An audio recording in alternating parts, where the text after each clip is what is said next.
బ్రిటన్‌లో ధనికులందరూ దేశం విడిచిపోతున్నారు. వేరే దేశాలకు వలసపోతున్నారు. అది అమెరికాకా లేకపోతే గనక సింగపూర్‌కా, దుబాయ్ కంటే ఎక్కువ మంది దుబాయ్‌కి వెళ్తున్నారు. సౌదీ అరేబియాకి వెళ్తున్నారట.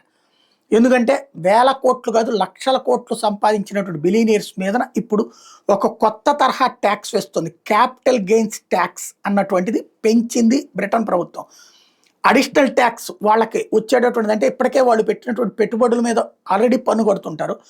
ఆ ఓవరాల్ సంపద మీదన భారీ పన్నులు వేస్తుంది.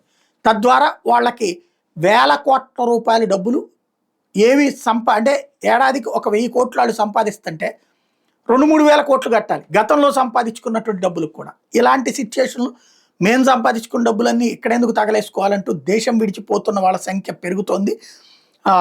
దాదాపుగా 10% మంది ఇప్పటికే విదేశాలకు వలసపోవడం అన్నటువంటిది జరుగుతోంది అధికారికంగా అన్నటువంటిది లెక్క చెప్తున్నది. అక్కడ ఉన్నటువంటి పత్రికలే వాటిని హైలైట్ చేస్తున్నటువంటిది క్యాపిటల్ గెయిన్ ట్యాక్స్ కారణంగా అన్నటువంటిది.